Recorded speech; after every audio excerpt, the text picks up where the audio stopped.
আমি আর আমার মেয়ে রাইসা বসে আছি। তখন রাইসা বলে উঠল, আচ্ছা বাবাই, জড়িয়ে ধরে মুখে পাপ্পি দিলে কি হয়? মজা লাগে বাবাই? বসে বসে ল্যাপটপে অফিসের গুরুত্বপূর্ণ একটা ফাইলের কাজ করছিলাম। হঠাৎ রাইসার মুখে এমন কথা শুনে চমকে উঠলাম। রাইসা কথাটা বলে ছবি আঁকায় মন দিল। রাইসার কথাটা মনে ঘুরপাক খাচ্ছে। ছোট্ট একটা মেয়ে, বয়স 7 ছুঁই ছুঁই। কিন্তু হঠাৎ এমন কথা কেন বলল? এদিকে কথাকে দেখলাম শাওয়ার নিয়ে বের হচ্ছে। বুঝলাম না, ইদানিং কথা প্রায় সন্ধ্যার পর কথা গোসল করে। আমি সন্ধ্যা 6টা পর্যন্ত অফিসে থাকি। সারাদিন আমার স্ত্রী কথা আর রাইসা বাসায় থাকে। তাহলে কি কথা? না না, আমি এসব কি ভাবছি? মাথাটা কেমন যেন ঘুরছে এসব ভেবে। মনে মনে ভাবলাম রাইসাকে একবার জিজ্ঞেস করে দেখি কেন বলল এমন কথা। পরক্ষণে মনে হলো না, রাইসাকে বলা ঠিক হবে না।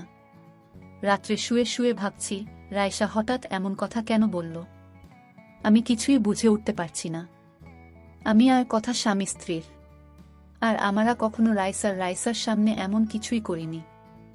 এসব আমি ভাবছিলাম, হঠাৎ কথা রাইসাকে ঘুম পাড়িয়ে দিয়ে এসে আমার পাশে শুয়ে পড়ল। আমি ঘুরে কথার পাশে চলে পাশ ফিরলাম। কথাকে জড়িয়ে ধরলাম। কথা আমাকে ছাড়িয়ে বলল, আমার শরীরটা ভাল লাগছে না, আজকে না, অন্যদিন। আমি কিছু না বলে অন্য পাশে ফিরে শুয়ে পড়লাম। মনে মনে ভাবতে লাগলাম, কথা কোনোদিন আগে এমন ছিল না। আমার বুকে না নিলে তো কথা ঘুমাতে পারত না। পাগলিটা বিদ্যুৎ চমকালেও ভয় পেত। এসব ভাবতে ভাবতে ঘুমিয়ে গেলাম। পরের দিন সকালে অফিসে যাওয়ার পর সারাক্ষণ শুধু রাইসার কথাগুলো মাথায় ঘুরপাক খাচ্ছিল। অফিসের কোনো কাজে মন বসাতে পারছি না। নাজমুল সাহেব বলল, রাজ ভাইয়া, শরীর খারাপ লাগছে কি আপনার? আজ অফিসে আসছেন থেকে দেখছি আপনি মনমরা হয়ে আছেন। মনে হচ্ছে কোনো বিষয় নিয়ে চিন্তিত। কোনো সমস্যা থাকলে বলতে পারেন। আমি বললাম, না নাজমুল সাহেব, কোনো সমস্যা নেই, এমনি ভাল লাগছে না। দুপুরে লাঞ্চ টাইমে লাঞ্চ করে অফিসে বসে বসে পেপার পড়ছি। হঠাৎ পেপারে একটা হেডলাইন দেখে চোখটা আটকে যায়। 2 বছরের সন্তান রেখে পুরনো প্রেমিকের সাথে অশালীন কাজ করতে গিয়ে হোটেল এ ধরা পড়লেন এক মহিলা। আমি অনেকটা দীর্ঘনিশ্বাস ফেলে নাজমুল সাহেবকে বললাম, দেশটা একদম রসাতলে যাচ্ছে। মানুষের মাঝে ইসলামের আলো না থাকায় কত রকম অশ্লীল কাজে পা বাড়াচ্ছে মানুষ। 2 বছরের একটা বাচ্চা রেখে এমন কাজ করতে বিবেকেও বাধে না মানুষের। তখন নাজমুল সাহেব বললেন, কি করবেন ভাই, মানুষ আল্লাহকে ভুলে গেলে কত রকমের কাজই না করতে পারে। আজকে কথার বার্থডে পেপারটা রেখে অফিস থেকে 2 ঘন্টা আগেই বের হয়ে পড়লাম। বার্থডে কেক, আইসক্রিম এবং নীল একটা শাড়ির সাথে কথার পছন্দের বকুলের মালা নিয়ে বাসার দিকে রওনা দিলাম। বাসায় আসতেই দেখলাম কথা কিচেনে রাইসা উজ্জ্বলের সাথে বসে ফোনে গেমস খেলছে। উজ্জ্বল কথার কাজিন। উজ্জ্বল আমাকে দেখেই বলল, দুলাভাই কেমন আছেন? আমি বললাম, জি আলহামদুলিল্লাহ। তা তোমার পড়ালেখা কেমন চলছে? জি দুলাভাই, ভালো। কিছুক্ষণ উজ্জ্বলের সাথে কথা বললাম। উজ্জ্বল প্রায়ই আমাদের বাসায় আসে। ছেলেটা ভালোই। যাই হোক, সন্ধ্যায় কেক কাটার সময় আমাদের পাশের ফ্ল্যাটে নাইম চাচা এবং তাদের পরিবারের সবাইকে আসতে বললাম। নাইম চাচা একটা ব্যাংকে জব করে। নাইম চাচা অনেক ভালো মানুষ। রাইসা প্রায় দিনের বেশিরভাগ সময় তাদের ফ্ল্যাটেই থাকে। রাত 8টায় কথার বার্থডে কেক কাটার পর অনেক মজা করল সবাই মিলে। খাওয়া দাওয়া শেষ করে শুয়ে পড়লাম। রাত্রিবেলা কথা আমার মাথায় হাত বুলিয়ে দিচ্ছে। আমি কথার বুকে নিজেকে আড়াল করে রেখেছি। এদিকে আমার মাথা থেকে রাইসার কথাটা এখনো যায়নি। মনে মনে ভাবছি, কথা কি আমাকে ঠকাচ্ছে? আর কথা কেন আমাকে ঠকাবে? আমি তো কথাকে নিজের থেকেও বেশি ভালোবাসি। একে অপরকে ভালোবেসে বিয়ে করেছি। না, কথা আমার বিশ্বাসের অমর্যাদা করতে পারে না। এদিকে প্রায় দেখি কথা রাত্রিবেলা গোসল করে। রাতেও আমাকে আগের মতো সময় দেয় না, শরীর খারাপ বলে এড়িয়ে যায়। কথার ব্যবহারে অনেক পরিবর্তন হয়েছে। আগে তো কথা এমন ছিল না। তাহলে কথা কি সত্যি, না আমাকে আসল রহস্য উদ্ঘাটন করতেই হবে? রাইসাকেও কিছু বলা যাবে না। রাইসা যদি কথাকে বলে দেয়, তাই যা করতে হবে নিজেকেই। এদিকে রাইসাকেও দেখি মনমরা হয়ে থাকে। আগের মতো আর নেই। কথার কাছে কম যায় এখন। বিষয়গুলো আমাকে ভাবাচ্ছে খুব। পরের দিন অফিসের একটা কাজে হসপিটাল রোডে যাওয়ার সময় আমি চমকে উঠলাম। দেখি কথা হসপিটালে ঢুকছে। আমি তো অবাক গেলাম। আমি বুঝতে পারছি না কথা হসপিটালে কেন আসছে। কথার পিছন পিছন আমি হসপিটালে ঢুকলাম। কথা একটা মহিলা ডাক্তারের রুমে ঢুকল।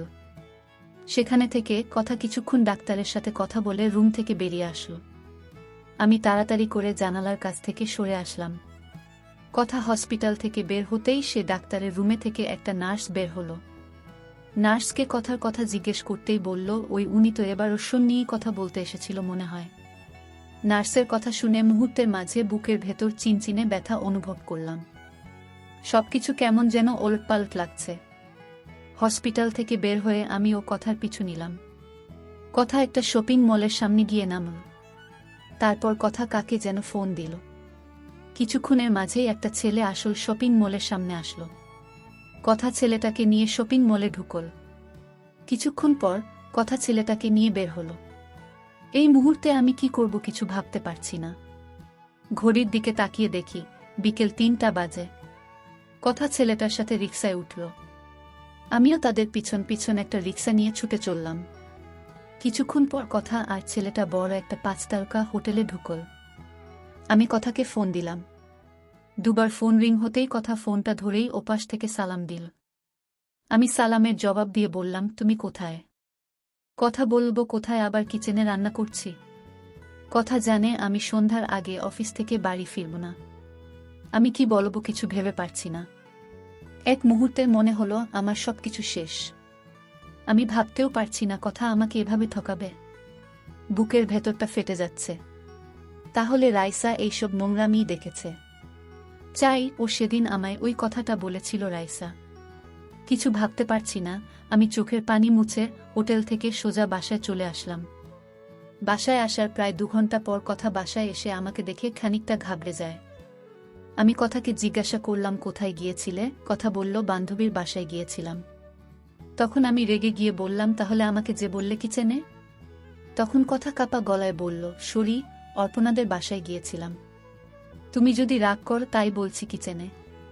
আর আজ তুমি সকাল সকাল এসে পড়েছ কে জানে। আমি নিজেকে আর ধরে রাখতে পারলাম না, রেগে গিয়ে কথাকে বলতে শুরু করলাম, তাই তো সকাল সকাল না আসলে জানতে পারতাম না। এবার শোন করতে তুমি হসপিটালে যাও, অন্য ছেলেকে নিয়ে হোটেলে যাও। ছি, কথা তোমার লজ্জা করে না মিথ্যা বলতে আমায়? আমি কথাকে রেগে গিয়ে বলতে শুরু করলাম, বল তোমার কিসের অভাব? কেন করলে আমার বিশ্বাস নেই খেলা? উত্তর দাও। কথা কোনো কথা বলছে না। চোখের পানি টপক করে পড়ছে। আমি আবার বলতে লাগলাম, কি হলো, দাঁড়িয়ে আছো কেন? আমার চোখের সামনে থেকে চলে যাও। তোমাকে দেখতে মন চাচ্ছে না। তখন কথা বলতে শুরু করলো, বললেই চলে যাব। আমি তোমায় ছেড়ে কোথাও যাব না। আমাকে তুমি ভুল বুঝতেছ। আমার হৃদয়ে শুধু তুমি আছো রাজ। আর এই দেহটা তুমি ছাড়া অন্য কেউ স্পর্শ করেনি। আর যেন কেউ করার আগে আমার মৃত্যু হয়। এসব কথা শুনে আমি বললাম, তাহলে হসপিটালে এবার রোশন করতে কেন গিয়েছিলে? নিজের পাপ ঢাকতে। তখন কথা বলল, রাজ প্লিজ চুপ করো। আমি আর নিতে পারছি না। আমি বললাম, সত্যি কথা গায়ে লাগবেই। জানো কথা তোমাকে ভালোবেসে বিয়ে করেছিলাম। আর তার প্রতিদান স্বরূপ এভাবে কষ্ট দিবে? তুমি বললেই হতো যে আমার সাথে তুমি হ্যাপি নও। রাজ, তুমি যা ভাবছ সব ভুল ভাবছ। হ্যাঁ, আমি ভুল ভাবছি। তাহলে বল হসপিটালে কেন গিয়েছিলে? আবার হসপিটাল থেকে বের হয়ে অন্য একটা ছেলেকে নিয়ে শপিং করে হোটেলে? না রাজ, সবকিছুই সত্যি। কিন্তু তুমি যা ভাবছ তা সত্যি নয়। আমি হসপিটালে গিয়েছিলাম ডক্টর দেখানোর জন্য। আমার একটা রোগ আছে, সেই জন্য রাজু দিয়ে স্বাভাবিকের চেয়ে বেশি দিন পিরিজোরো হয়। ডাক্তার সানজিদাকে দেখিয়েছি। তিনি রিপোর্ট দেখে বলেছেন রাজুতে টিউমার হয়েছে। আর সেটা অপারেশন করে ফেলে দিতে হবে। আর অপারেশন করলে বেশিরভাগ সম্ভাবনা আমি আর কোনোদিন মা হতে পারবো না। পৃথিবীতে সবাই চায় বংশের বাতি হিসেবে একটা ছেলে, কিন্তু আল্লাহ এখনো আমাদের কোনো ছেলে দেয়নি। জানো রাজ, আমি সন্ধ্যাবেলা গোসল করতাম এ রোগের জন্যই।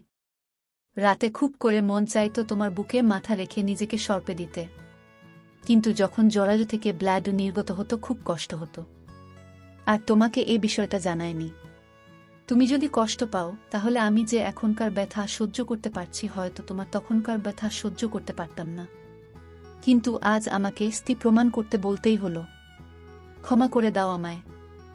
আরেকটা কথা, হসপিটাল থেকে বের হয়ে হুট করেই রাফি ফোন দিয়ে বলে তার বিয়ে, আর আমাকে যেতে হবে।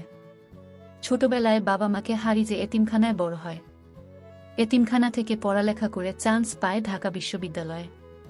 এক রক্তদান কর্মসূচিতে পরিচয়, সেখান থেকেই ভাই বোনের সম্পর্ক। তাই আর না করতে পারিনি। হোটেলে গিয়ে দেখি বসে যে মেয়েটা বসে আছে সেটা ঋত্য, তোমার বোন। রাফি ঋত্যকে সামনে নিয়ে বলে, পরিচয় করে নাও, এটা আমার আপু, আমার একমাই অভিভাবক।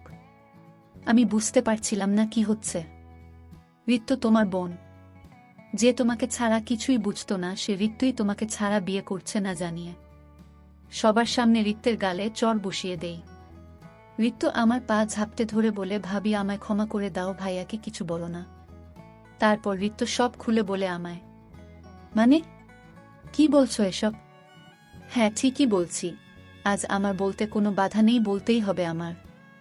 আমি বললাম, আমার বোন এমন না, আমি এসব কিছু বিশ্বাস করি না। তখন কথা বলল, আমিও করিনি, কিন্তু এটাই সত্যি। কলেজের একটা ছেলেকে ভালোবাসত ঋত্য, নাম রাফি। ছেলেটাও ঋত্যকে প্রচণ্ড ভালোবাসত।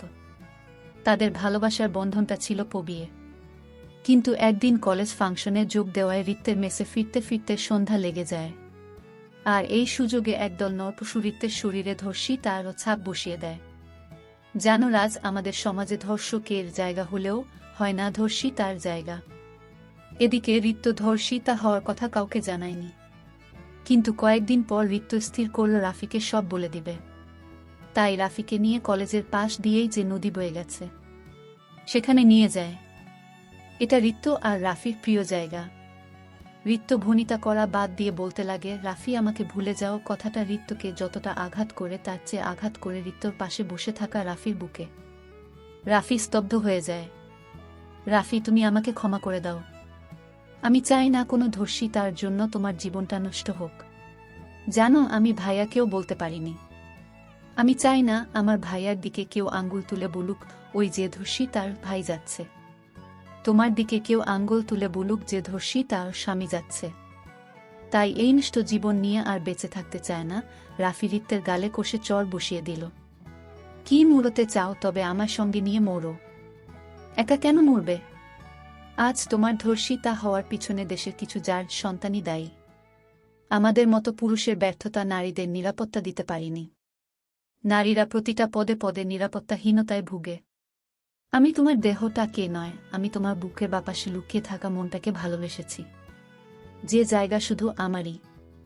আর আমি তোমাকে এ সপ্তাহেই বিয়ে করব। পরে একটা সময় সবাইকে জানালেই হবে। হয়তো তোমার ভাইয়া রাগ করবে, পরে ঠিকই মেনে নিবে। আর তোমার বিয়েতে এক আপুর সাথে পরিচয় করিয়ে দিব। দুনিয়ার আপন বলতে সে আপুটায়। এসব শুনে রাজ বলতে শুরু করে, ঋত্য আর রাফি কই? তাদের শাস্তি আছে, ভাইকে রেখে বিয়ে করে নিল। আর তোমার সাথে কোনো কথা নেই। কথা বলল কেন? আমি কি করলাম? আমি বললাম কি করছো জানো না? তুমি কেন এতদিন বলনি তুমি অসুস্থ? জানো আমার খুব কষ্ট হয়েছে। শোনো, আমি চাই তুমি অপারেশনটা করো। আমার বংশের প্রদীপ লাগবে না। আমার তুমিটাকে চাই যার কাছে বিশ্বাসটুকু জমা রাখা যায়। আজ যদি আমার বড় কোনো সমস্যা হতো পারতে আমাকে দূরে সরিয়ে দিতে। আমার কথা শুনে কাঁদতে শুরু করলো। আমি বললাম, ওই পাগলি কাঁদছ কেন?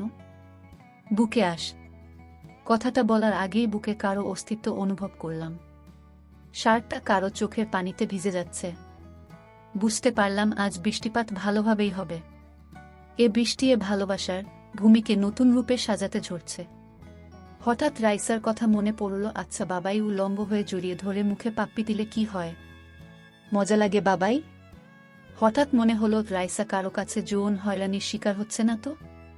কথাকে বিষয়টা জানাতেই বলল, চল রাইসাকে সুন্দরভাবে জিজ্ঞেস করি। যে ভাবা সেই কাজ। রাইসাকে যে বললাম, মাম্মি তুমি সেদিন ওই কথা বলছো কেন? বাবাই কোনো কথা? তখন আমি বললাম, ওই যে বলেছিলে আচ্ছা বাবাই উলঙ্গ হয়ে জড়িয়ে ধরে মুখে পাপ্পি দিলে কি হয়? মজা লাগে বাবাই? এই কথা। তখন রাইসা বলল, ও এই কথা। জানো বাবাই, আমাদের পাশের ফ্ল্যাটে দাদু থাকে না, ব্যাংকে চাকরি করে। সে দাদু আমাকে উলঙ্গ হতে বলেছিল, আমাকে জড়িয়ে ধরে বলেছিল, খুব মজা লাগবে না? আমাকে এসব ভিডিও দেখিয়েছে, একটা মেয়ে আর একটা ছেলে উলঙ্গ হয়ে কি যেন করছে। আমাকে বলছে আমি যেন তোমাকে না বলি, বললে তুমি নাকি আমাকে বকা দিবে। আমি জানি আমার বাবাই অনেক ভালো, আমাকে বকা দিবে না, তাই সেদিন তোমাকে বলেছি। ঠিক করেছি না বাবাই? রাইসাকে কুলে তুলে নিয়ে দুগালে মুখে চুমু দিয়ে বললাম, আমার মাম্মিটা কি ভুল করতে পারে? এরপর সব আমাকে বলবে, তার আগে আমার পাপ্পি আমাকে ফেরত দাও। রাইসা পাপ্পি দিয়ে বলল, আমার লক্ষ্মী বাবাই, মাম্মি আর ওই দাদুর কাছে যাবে না কেমন? আচ্ছা বাবাই। রাইসা টম অ্যান্ড জেরি দেখতে চলে গেল। আমি আর কথা দুজনের দিকে চেয়ে আছি। কথার চোখে পানি। কথা চোখের পানি মুছে বলল, লোকটাকে বাবার মতো মনে করেছিলাম, আর সেই কিনা তার নাতির বয়সী মেয়ের সাথে ছি। রাজ, তুমি অন্য বাসা দেখো। পরের সপ্তাহেই অন্য একটা বাসা ঠিক করলাম অফিসের পাশেই। যাওয়ার আগে মনে মনে ঠিক করে নিলাম, নাইম চাচাকে কিছু কথা বলা দরকার। চাচার বাসায় নক করতেই চাচা দরজা খুলে দিল। আসসালামু আলাইকুম চাচা। এমন সময় দেখলাম চাচার বড় মেয়ের 7 বছর বয়সী নাতনিটা নানু ভাই বলে দৌড়ে এসে কুলে উঠল। আচ্ছা চাচা, বেয়াদবি না নিলে একটা কথা বলি। হুম বাবা বলো। চাচা, আপনার নাতনিটা না খুব সুন্দর, একদম পরীর মতো। আচ্ছা চাচা, আপনার নাতিকে কেউ যদি এ সময় পর্নোগ্রাফি দেখায়, বলে উলঙ্গ হয়ে জড়িয়ে ধরলে মজা লাগবে, তখন আপনার কেমন লাগবে? জানেন, পৃথিবীতে প্রতিটা মানুষই কারো না কারো আপনজন। ছোট্ট বাচ্চারা আমাদের কাছেই শিখবে, তাদের যদি আমরাই হয়রানি করি কেমন হবে? বয়সে আপনার চেয়ে অনেক ছোট আমরা চলে যাচ্ছি, কখনো কোনো ভুল হলে ক্ষমা করে দিয়েন। এই বলে যখনই পা বাড়াবো তখনই লোকটা বলে উঠল, বাবা ক্ষমা করে দাও আমায়, আমি অন্যায় করেছি। মুচকি হেসে বললাম, চাচা আপনার ভুল বুঝতে পারাটাই আপনার জন্য ক্ষমা। রুম থেকে বের হতেই দেখি ঋত্য আর একটা ছেলে কথার সাথে দাঁড়িয়ে আছে। কাছে যেতেই পা ছুঁয়ে সালাম করেই ঋত্য কান্না করে দিল। আমরা চলে যাচ্ছি। যদি কখনো কোনো অন্যায় করে থাকি, ঋত্যকে বুকে জড়িয়ে নিলাম। বুকের বাম পাশটায় রাফিকে জড়িয়ে নিলাম।